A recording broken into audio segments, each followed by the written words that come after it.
श्रीमद् भागवतम स्कंद प्रथम अध्याय नवम। भगवान कृष्ण की उपस्थिति में भीष्मदेव का देह त्याग।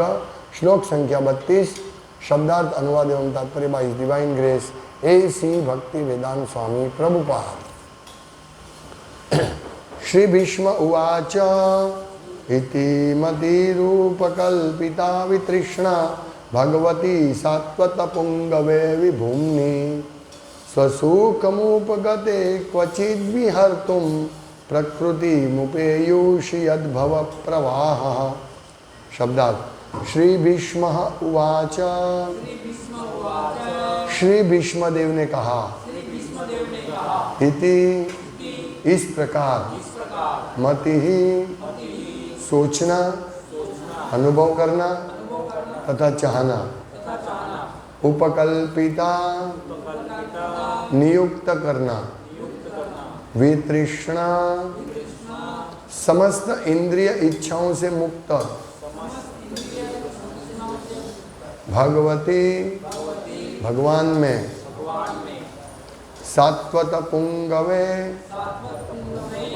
भक्तों के नेता में, विभूम्नि परम, स्वसुखम आत्मतोष, उपगते प्राप्त हुए, क्वचित कभी कभी, विहर्तुम दिव्य आनंद से, प्रकृतिम भौतिक जगत में, उपेयुषी स्वीकार करें, यत् भव जिनसे सृष्टि, प्रवाह बनी है तथा विनष्ट होती है। अनुवाद। भीष्मदेव ने कहा, अभी तक मैं जो सोचता, जो अनुभव करता तथा जो चाहता था वह विभिन्न विषयों तथा वृत्तियों को के अधीन था, किंतु अब मुझे उसे परम शक्तिमान भगवान श्री कृष्ण में लगाने दो। वे सदैव आत्मतुष्ट रहने वाले हैं, किंतु कभी कभी भक्तों के नायक होने के कारण इस भौतिक जगत में अवतरित होकर दिव्य आनंद लाभ करते हैं। यद्यपि यह सारा भौतिक जगत उन्हीं के द्वारा सृजित है। तात्पर्य। चूंकि भीष्मदेव एक राजपुरुष, कुरुवंश के मुखिया, महान सेनापति तथा क्षत्रियों के अग्रणी थे, अतएव उनका मन अनेक विषयों में बैठा रहता था और उनका चिंतन, अनुभव, बुद्धि तथा उनकी इच्छाएं विभिन्न बातों में लगी रहती थी। अब शुद्ध भक्ति प्राप्त करने के उद्देश्य से वे परम पुरुष भगवान कृष्ण पर ही सारे चिंतन, अनुभूति तथा इच्छाओं को केंद्रित करना चाहते थे। यहाँ पर उन्हें यानी श्री कृष्ण को भक्तों के नायक तथा सर्वशक्तिमान कहे गए हैं। यद्यपि भगवान कृष्ण आदि भगवान हैं, लेकिन वे अपने शुद्ध भक्तों को भक्तिमय सेवा का वरदान देने के निमित्त इस धरा पर स्वयं अवतरित होते हैं। कभी वे भगवान कृष्ण के रूप में जो वे स्वयं हैं और कभी भगवान चैतन्य के रूप में अवतरित होते हैं। दोनों ही शुद्ध भक्तों के नायक हैं। भगवान के शुद्ध भक्तों में भगवान की सेवा करने के अतिरिक्त अन्य कोई इच्छा नहीं रहती, अतएव वे सात्वत कहलाते हैं और भगवान ऐसे सात्वतों में अग्रणी हैं। इसीलिए भीष्मदेव को अन्य कोई इच्छा नहीं हुई। जब तक मनुष्य सभी प्रकार की भौतिक इच्छाओं से शुद्ध नहीं हो लेता, तब तक भगवान उसके अगुआ नहीं बनते। अगुआ यानी नेता, प्रभु गौर दामोदर प्रभु, अगुआ मुखिया नेता। हाँ, तब तक भगवान उसके अगुआ नहीं बनते हैं। इच्छाओं को मिटाया नहीं जा सकता, लेकिन उन्हें केवल शुद्ध करना होता है। भगवत गीता में स्वयं भगवान ने पुष्टि की है कि वे भगवान की सेवा में निरंतर लीन रहने वाले शुद्ध भक्तों को उसके हृदय के भीतर से उपदेश देते हैं। ऐसा उपदेश किसी भौतिक हेतु के लिए नहीं, अपितु अपने घर भगवान के धाम वापस जाने के लिए दिया जाता है।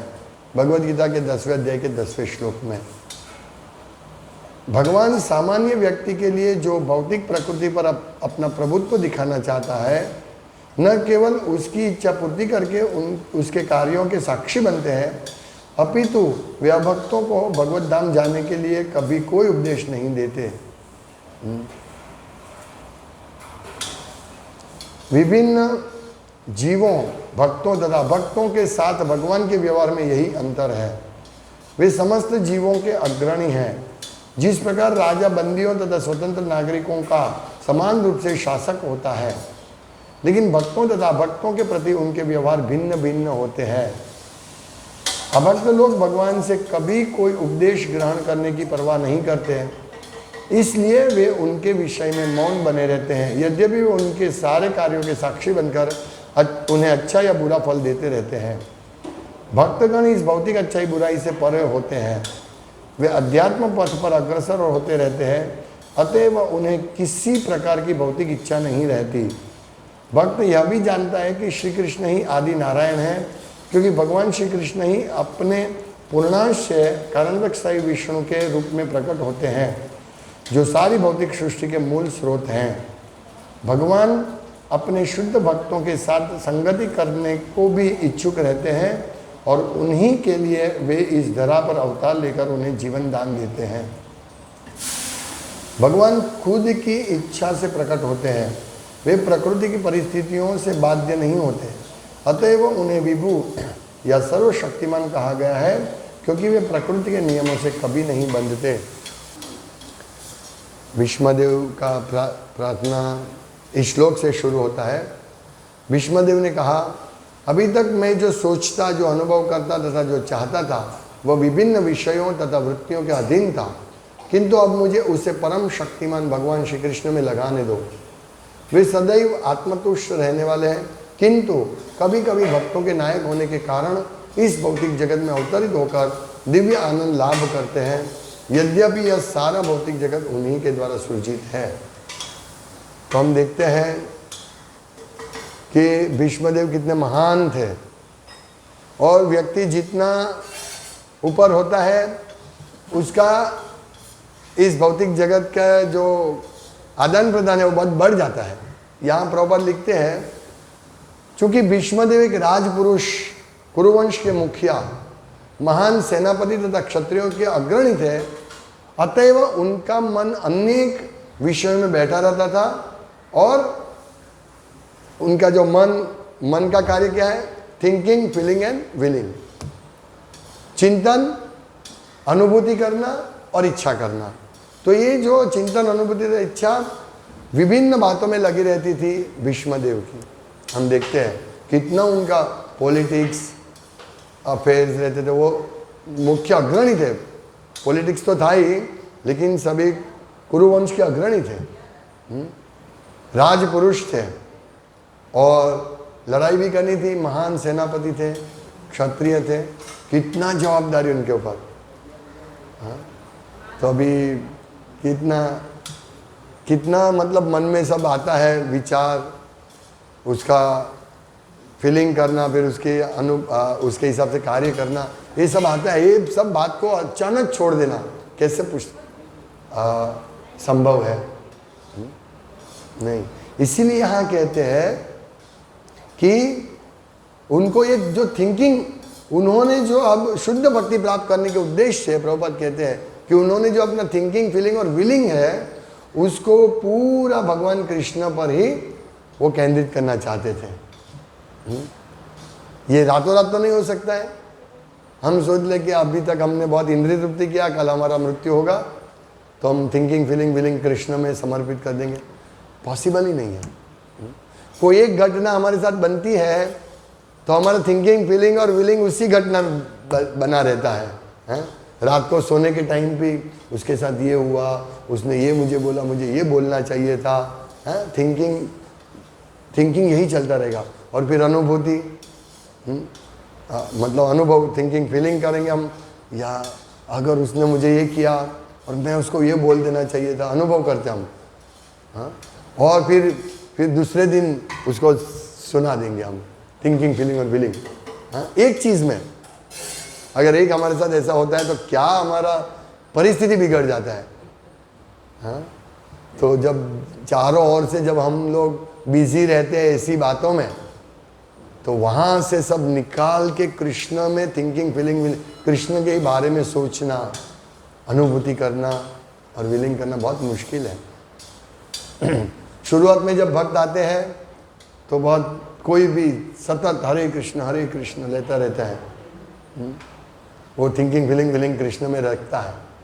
लेकिन जैसे उसका भी प्रगति होता है और व्यवहार में वो देखते हैं तो व्यवहारिक कार्य उसके ऊपर इतने हावी हो जाते हैं कि वो हरे कृष्ण बोलना उसका रह जाता है। व्यावहारिक कार्य में रहता है, ये काम वो काम। इसीलिए हम लोगों को इससे शिक्षा क्या प्राप्त करनी है कि सतत प्रत्येक स्थिति में हम लोग हरे कृष्ण महामंत्र का स्मरण करते रहे। ये बहुत जरूरी है। इसकी आदत क्यों नहीं डाले हम? जो हुआ हुआ हो गया, चलो हाँ? उसके बारे में मत श्रवण कीर्तन करो या थिंकिंग फीलिंग विलिंग उसके लिए मत करो। हमें भीष्मदेव से सीखना है, क्योंकि अंते तो यही सब करके कृष्ण में स्मरण, ये सब छोड़ के, ये सब बाह्य विषय को छोड़ के कंप्लीट कृष्ण का ही स्मरण करना है। ये कैसे पॉसिबल हो सकता है? इसीलिए हमें अभ्यास करना है, यही अभ्यास करना है।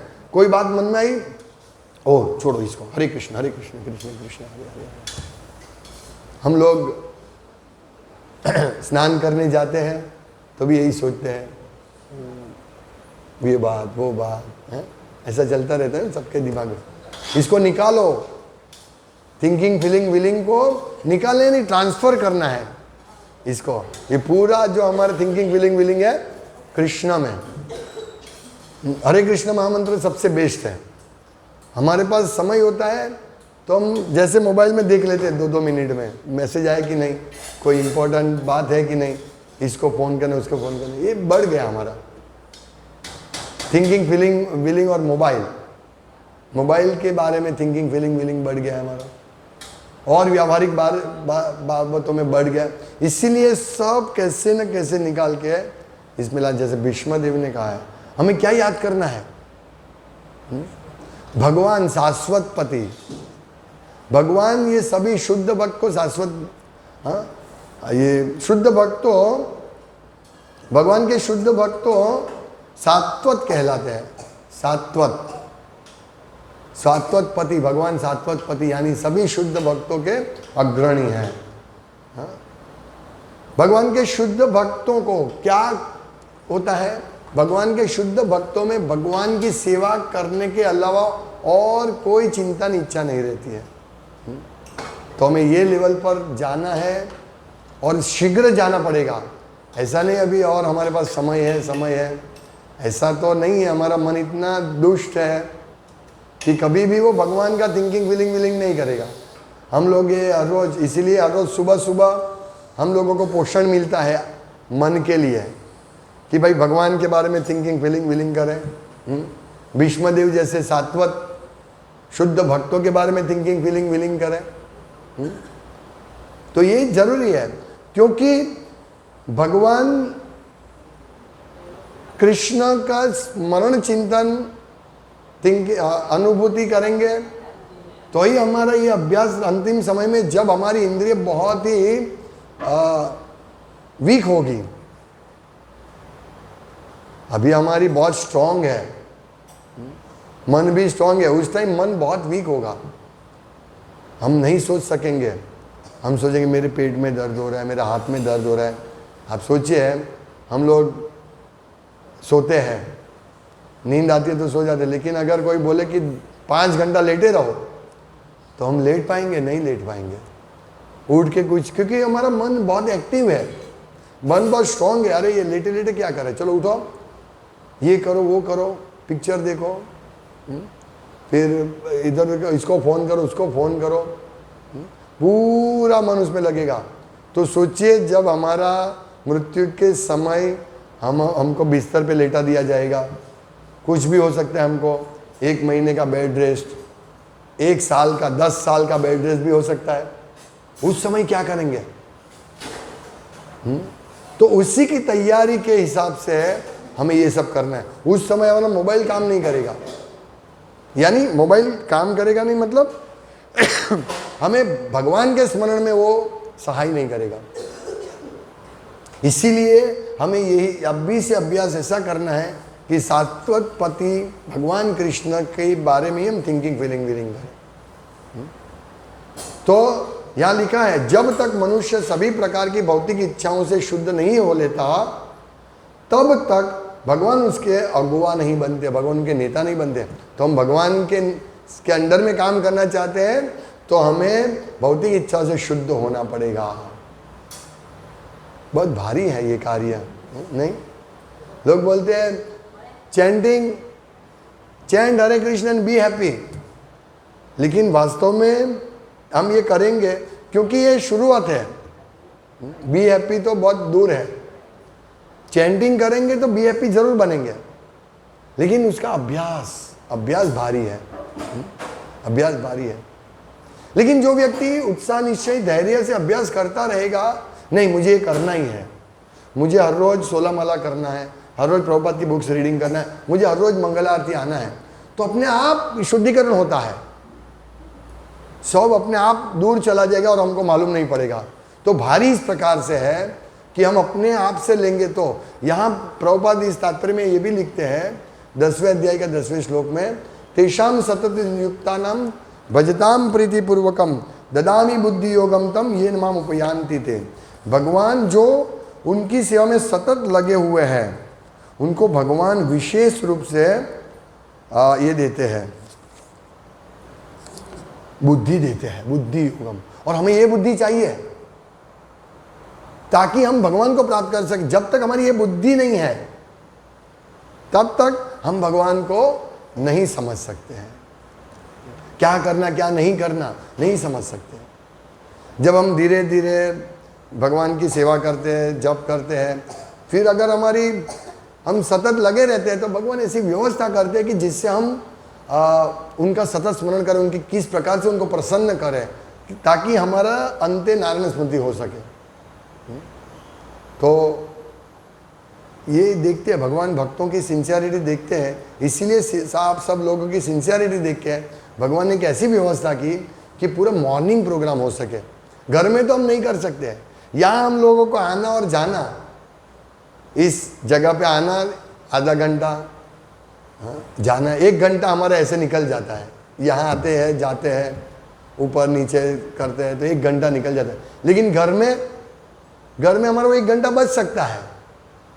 सेंटर के आने नहीं आएंगे तो हमारे घर में 1 घंटा बच सकता है, लेकिन वो हम ये नहीं कर सकते हैं, ये उपयोग नहीं कर सकते हैं। इसीलिए भगवान ने हमारे लिए एक अच्छी व्यवस्था की कि यहाँ आने से हमारा पूरा प्रोग्राम हो जाता है। तो हमारा जो शुद्धिकरण है ये दिन प्रतिदिन होता रहता है। तो ये बुद्धि कब दिया? भगवान ने दिया। हम ये सेवा करेंगे वो सेवा करेंगे, तो इस प्रकार सेवा में लगे रहेंगे। घर में होंगे तो क्या है, मोबाइल आ गया चलो फ़ोन पे बात कर ले, अभी कुछ याद आ गया चलो इसको फ़ोन करना है, तुरंत फ़ोन कर लेते हैं। कुछ न कुछ चालू रहता है घर में, पानी भरना है, घर सफाई करना है, ये सब चालू रहेगा। लेकिन ज़्यादा समय मिलने के बावजूद भी हम इतनी तीव्रता से भक्ति नहीं करते जितनी सेंटर पे करते हैं। तो सेंटर एक हमें आशीर्वाद है, भगवान ने हमको उनकी सतत सेवा करने के लिए, हमें किस प्रकार से उनकी सेवा करनी है वो सिखाने के लिए हमको ये दिया है। तो ये भगवान का हमारे प्रति एक बहुत बड़ा उपकार है कि भगवान स्वयं यहाँ, हम लोग तो इतनी अच्छी सेवा नहीं कर सकते शाम को, फिर भी भगवान यहाँ उपस्थित है और हमें धीरे धीरे धीरे मार्गदर्शन दे रहे हैं। यही प्रभुपाद कहते हैं कि भगवान भगवद गीता में स्वयं भगवान ने पुष्टि की कि ये भगवान की सेवा में निरंतर लीन रहने वाले शुद्ध भक्त को उसके हृदय के भीतर से उपदेश देते हैं। भगवान ये उपदेश हमें लेना है। जैसे कोई व्यक्ति का फोन आता है तो रिंग बजती है तो मालूम होता है ये इसका फोन है, रिंग बजा हमने उठा लिया, यस बोलिए, फिर बात करते हैं। इसी प्रकार भगवान उपदेश देते हैं लेकिन कान से नहीं, हृदय से, ये समझना। तो ये भगवान का कनेक्शन हमारा होना चाहिए, प्रॉपर कनेक्शन।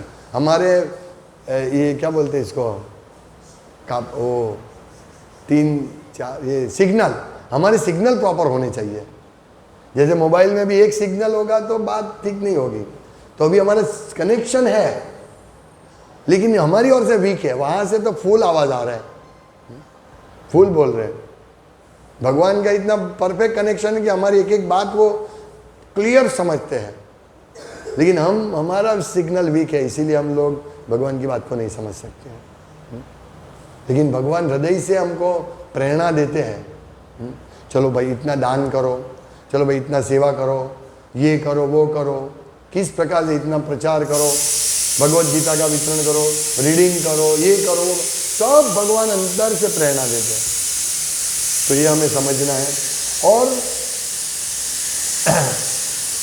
इससे एक महत्वपूर्ण शिक्षा क्या प्राप्त करनी है, ये जो हमारा संग होता है,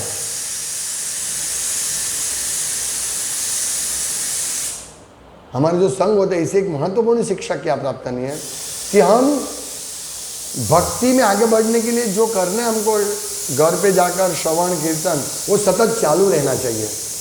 हम कुकिंग करते हैं तो अगर हम हमारा हरे कृष्ण महामंत्र या हमारा श्लोक बोलना ये सब चालू नहीं रहेगा तो क्या होगा, दूसरा चिंतन चालू रहेगा, इसके साथ ये हुआ, उसके साथ वो हुआ। इसीलिए ये महत्वपूर्ण चीज़ है।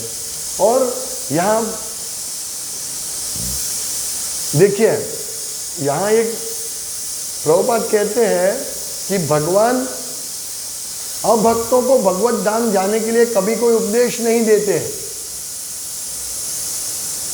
देखिए, मतलब भगवान सिर्फ भक्तों को ही उपदेश देते हैं, जो उनका सुनते नहीं है उनको उपदेश नहीं देते हैं। तो हम अभक्त बनना चाहते हैं या भक्त बनना चाहते हैं, ये हमें तय करना है। तो भगवान अपने भक्तों के साथ और अन्य जीवों के साथ, जो भक्त नहीं अभक्त है, उनके साथ उनका व्यवहार में यही अंतर है। तो प्रभुपाद उदाहरण दे रहे हैं कि जिस प्रकार राजा होता है, उनके लिए जो नागरिक है, मुक्त नागरिक है, वो भी सही है, और जेल में जो रहते हैं वो भी उनके लिए समान है। लेकिन जो जेल में उनको शिक्षा मिल रही है वो राजा का मतलब राज्य का नियम उल्लंघन के, इसलिए उनको शिक्षा मिल रही है। इसी प्रकार हम लोग इस भौतिक जगत की जेल में हैं तो हमने भगवान के नियमों का उल्लंघन किया है। अभी जैसे ही हम भगवान का, जो बंदीजन, जो कैदी अगर अच्छा कार्य करेगा तो जेल से उसको जल्दी मुक्ति मिल जाएगी, राजा उसको छोड़ देगा। चलो ये अच्छा है कैदी, उसको 4 महीने पहले छोड़ दो। लेकिन जो व्यक्ति राजा को, अरे राजा कौन है, हाँ मैं उसको कुछ मानता वानता नहीं हूँ, और जो पाप कर मतलब ऐसी हरकतें करेगा तो उसको और जेल बढ़ेगी उसकी। तो हम लोग बंदी है, ऐसे अच्छे बंदी बनना है हमको, हमें कृष्ण की सेवा करने का सोचना है, कृष्ण का सतत स्मरण कीर्तन करते रहना है, तो हम जल्दी छूट जाएंगे इस जगत से। ये हमारे हाथ में है, कैदी के हाथ में है, जेल तोड़ के भाग सकता है वो, या जेलर को खुश करके नियम से रहकर पश्चाताप करके वो जल्दी निकल सकता है। कम से कम उसकी जितनी अवधि है उसके बाद तो निकल जाएगा, कम से कम, लेट से लेट वो जल्दी भी निकल सकता है। उसी प्रकार हम लोग और भी जन्म ले सकते हैं। भैया कुकर में करते हूँ है? हाँ,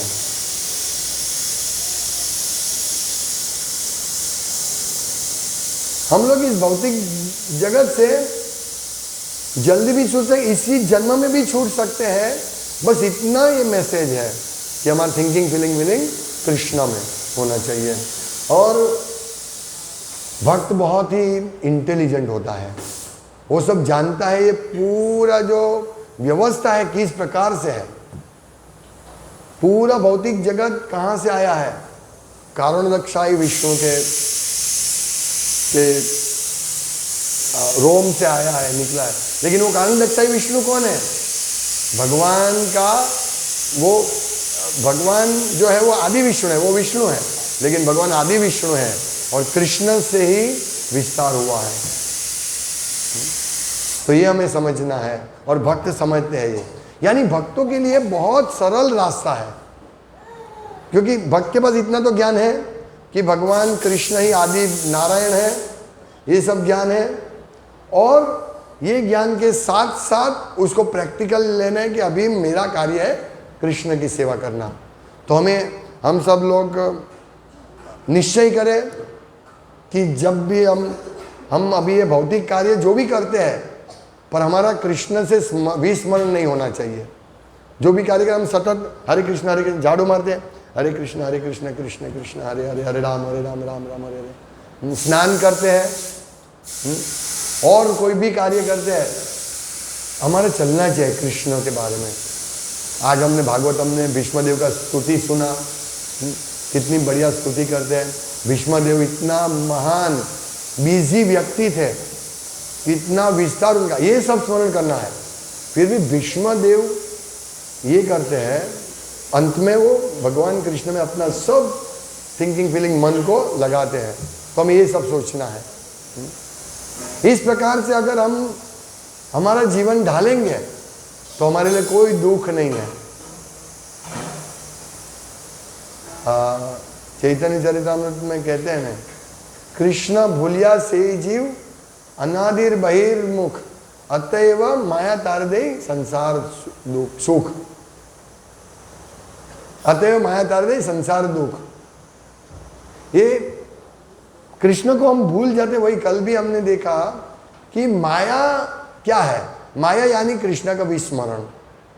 जितना हम कृष्ण को भूल जाएंगे, माया हमको इतना पकड़ेगी। इसीलिए हम लोगों को इस शास्त्रों के आधार से, इस प्रकार श्रवण कीर्तन से भगवान की सेवा करते हुए ज़्यादा से ज़्यादा समय कृष्ण चिंतन में लगाना है। यही महत्वपूर्ण स्थिति है। और क्योंकि भगवान भक्त जानते हैं, देखिए अभक्त होते हैं तो उनके पास भगवान की कोई कॉन्सेप्ट नहीं होता है।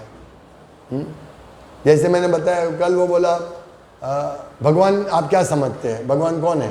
परसों बुक डिसीजन में गया था, बोला भगवान क्या, बोला भगवान कृष्ण है। बोला वो गाय भी बनते हैं, कभी पेड़ भी बनते हैं, कोई भी रूप में आ सकते हैं, वो ऐसे बोले। मैंने बोला ऐसा नहीं है, भगवान कोई भी रूप में, सब भगवान का विस्तार है। कहने का तात्पर्य, किसी के पास कृष्ण का परफेक्ट कॉन्सेप्ट नहीं है, हमारे पास वो है। हम जानते हैं कृष्ण कौन है, उनके अंश कौन है, हम अंश है। और कृष्ण सभी विष्णु के मूल है, सर्व कारण कारणम, हम सब जानते हैं। देवता अहम आदि ही देवानम। तो भक्तों के लिए कोई भ्रम नहीं है, भूल धारणा नहीं है कि नहीं ब्रह्मा जी सबसे बड़े। कौन बड़े हैं? शिव जी बड़े हैं, ब्रह्मा जी बड़े, विष्णु बड़े, कौन बड़े हैं? भक्तों के भूल धारणा नहीं है। यानी भक्तों का 99% कार्य हो ही गया है। भगवान क्या कहते हैं कि जो मुझे तत्वतः जानते हैं ऐसे व्यक्ति बहुत कम है। तो भक्त लोग तो तत्वतः जान लेते हैं कि कृष्ण ही सबके आदि है। तो भक्तों का कितना सरल कार्य हो गया। अभी उसको ऐसा चिंतन नहीं करना है, स्पेकुलेशन नहीं करना है। नहीं, कृष्ण भगवान है, लेकिन कृष्ण से पहले शिव की उत्पत्ति हुई है। कृष्ण तो अभी आए, शिव जी तो अनादि है, ये बात सही है। लेकिन भक्तों के पास सब कॉन्सेप्ट, शिव जी, हाँ शिव जी का भी जन्म नहीं होता है, लेकिन शिव जी कौन है ये भक्तों को क्लियर है। हम शास्त्र पढ़ते इसीलिए हमको क्लियर है शिव जी कौन है। क्षीरम यथा दधि विकार विशेष योगात संजायते नहीं तथा पृथकस्ति है तो यशम भूताम अपि तथा समुपेति कार्याद गोविंदमादि पुरुषम तमम मुझे।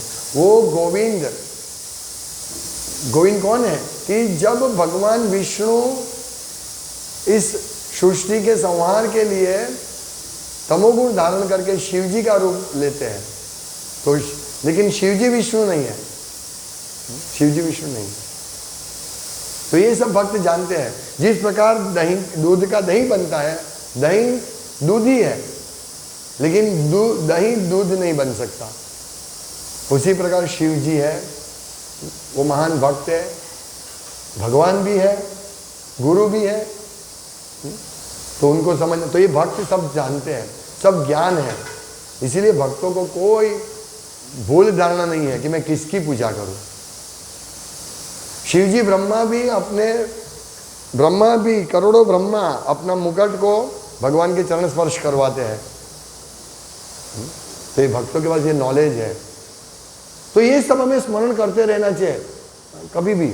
अरे मैं एक छोटी सी बात पे चिंतन कर रहा हूँ, हाँ, वो व्यक्ति ने मुझे इतना बोला, वो व्यक्ति मुझे पैसा नहीं दे रहा है, हाँ, वो व्यक्ति ने मुझे ये परेशान किया था। हम ये छोटी छोटी बातें चिंतन करते हैं, लेकिन ब्रह्मा जी शिव जी क्या चिंतन करते हैं? कृष्ण के बारे में। तो हम कृष्ण के बारे में क्यों नहीं चिंतन करें, जबकि हमारे पास पूरा कॉन्सेप्ट क्लियर है। तो ये सब है, हम जानते हैं। देखिए, भगवान अपने शुद्ध भक्तों के साथ संगति करने को भी इच्छुक रहते हैं।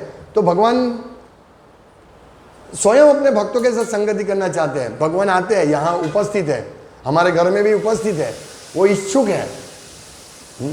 तो इसीलिए हम लोगों को भी इच्छुक रहना भगवान का संग लेने के लिए। इसीलिए हमारी चेतना कृष्ण भावनामृत होनी चाहिए, सतत भगवान का स्मरण करना है। और उन्हीं के लिए वे इस धरा पर अवतार लेकर उन्हें जीवन दान देते हैं। भगवान का जय राधा दामोदर राधा दामोदर राधे, शिल प्रभुपाद प्राण धन है। ये राधा दामोदर भगवान प्रभुपाद के प्राण धन है। तो हमारा प्राण धन है। यहाँ प्रभुपाद लिखते हैं कि वो जीवन दान देते हैं, वो प्राण धन है भगवान हमारे भक्तों के। भगवान खुद की इच्छा से प्रकट होते हैं, वे प्रकृति की परिस्थितियों से बाध्य नहीं होते। कोई कोई बोलते हैं भगवान को जन्म लेना पड़ा। देखो, जरा ने भगवान को मारा, तीर मारा उनको। ये भक्तों के लिए कोई भ्रम नहीं है, वो जानते हैं जरा नहीं मार सकते। और भगवान को तीर लगा भी अगर, तो जरा की वजह से नहीं लगा है, अपने पूर्वज कर्मों की वजह से नहीं लगा है। भगवान तो ये सब इससे दूर है, परे है।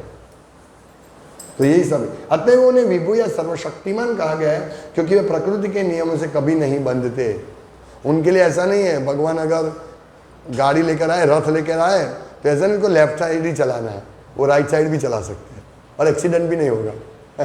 एक बात है, हम बद्ध है, हमें नियम पालन करना है।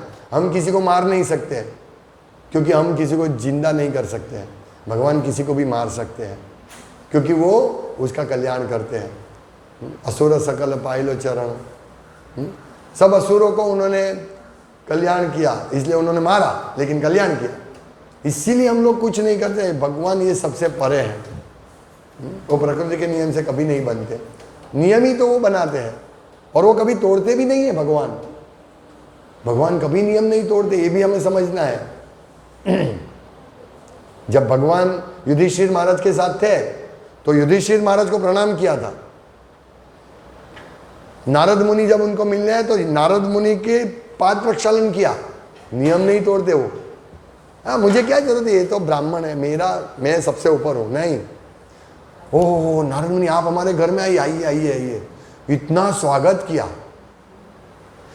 जैसे देखा नारद मुनि को दूर से, नहीं सॉरी, सुदामा को, सुदामा, हाँ हाँ, नहीं नारद मुनि तो, हाँ वो तो करते ही है। मैं ये जो पॉइंट बोल रहा हूं, तो दौड़ते भगवान बाहर गए। ओहो हो, मेरा मित्र आया। अभी ऐसा कौन कर सकता है? अभी तो हम कोई घर में बुक डिस्ट्रीब्यूशन के लिए जाते हैं, तो बाहर ही कुत्ते से सावधान। पहले लोग लिखते थे शुभ लाभ, वेलकम वेलकम, आइए आइए। अभी कहीं नहीं, अभी बड़ा गेट होता है, तो हम डरते डरते दरवाजा खोलते हैं अंदर जाने के लिए। अभी ऐसा हो गया। तो ये तो राजा द्वारकाधीश दौड़ के जाते हैं। देखिए, कोई आवश्यकता नहीं उनको ऐसा करने की, लेकिन फिर भी वो प्रकृति के गुणों से बद्ध नहीं। हम अगर हमारे घर में कोई ब्राह्मण आते हैं, तो हमें उसका स्वागत करना चाहिए, सब करना चाहिए। हम बद्ध नहीं तो हमें पाप लगेगा। कोई व्यक्ति अगर हमारे उनसे संबंध अच्छे नहीं, भक्त है, और अगर हम उसका स्वागत नहीं करेंगे अच्छी तरह, उसके मुंह ऐसे करेंगे, तो वो भी एक पाप कर्म है, बड़ा पाप है। ऐसा इसीलिए भक्तों के साथ व्यवहार में सावधान रहना चाहिए, हमें सीखना चाहिए भगवान से। उस समय कितना व्यवहार पालन होता था। और भगवान स्वयंभू, ऐसा नहीं ओ मुझे ये नियम पालन करना पड़ेगा तो लोग सीखेंगे, ऐसा नहीं। अब स्वयं स्फुरित भगवान सब पालन करते थे नियम। ये भगवान है, तो ऐसे महान भगवान को कौन याद नहीं करेगा। इसीलिए हम लोगों को सतत स्मरण करते रहना है।